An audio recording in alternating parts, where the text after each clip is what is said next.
আসসালামু আলাইকুম। আশা করি সবাই ভালো আছেন।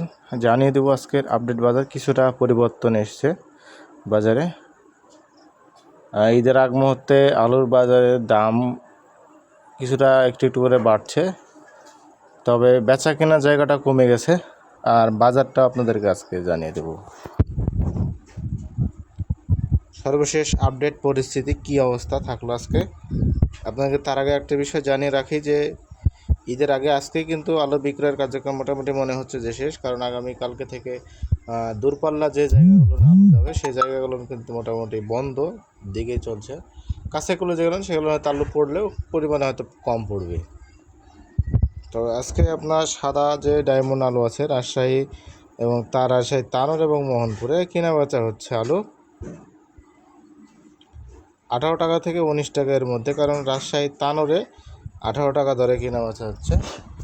18 টাকা 25 পয়সা। এবং মোহনপুরে যে আলু আছে, মোহনপুর তানোরের থেকে মোহনপুরের আলুটা কিন্তু কিছুটা দাম বেশি সবসময়, যার জন্য আপনারা অনেক সময় বিভ্রান্তির মধ্যে পড়েন যে আলুর দাম বেশি আমরা তানোরে বলি। আসলে বিষয়টা এরকম না। বিষয়টা হচ্ছে যে রাজশাহীর তানোরে তুলনায় কিন্তু রাজশাহীর মোহনপুরে আলুর দামটা বেশি, যার কারণে ওইখানে দাম আর রাজশাহী তানোর দামটা কিছুটা ডিস্টেন্স থাকে, 58 টাকার মতো ডিস্টেন্স থাকে সবসময়, এটা সবাই জানে।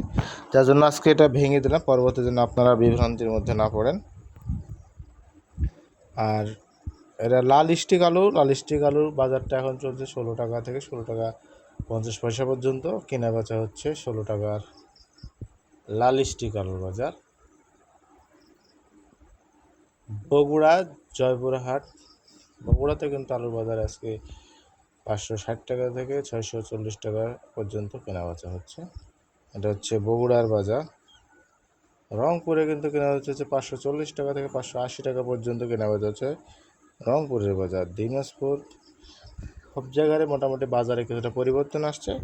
ইনশাল্লাহ দেখা যাবে যে খুব স্বল্প সময়, অর্থাৎ ঈদের পর থেকেই প্রত্যেকটা জায়গায় আরও আলুর বাজার পরিবর্তন আসবে লক্ষ্য করা যাচ্ছে। তবে এখন সব জায়গায় আলু বেচা কেনা আগে গত কয়েকদিন তুলনায় এখন বেচা কেনা কিছুটা বন্ধর দিকে যাচ্ছে। যেহেতু ঈদ, সবাই গন্তব্যের দিকে যাচ্ছে, বাসায় যাচ্ছে, যার কারণে এসব হচ্ছে।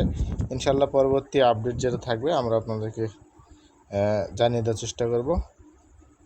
সবাই ভালো থাকবেন। আজকে এ পর্যন্ত, আবারও পরবর্তী ভিডিওতে আপনার সাথে কথা হবে ইনশাল্লাহ। আল্লাহ হাফেজ।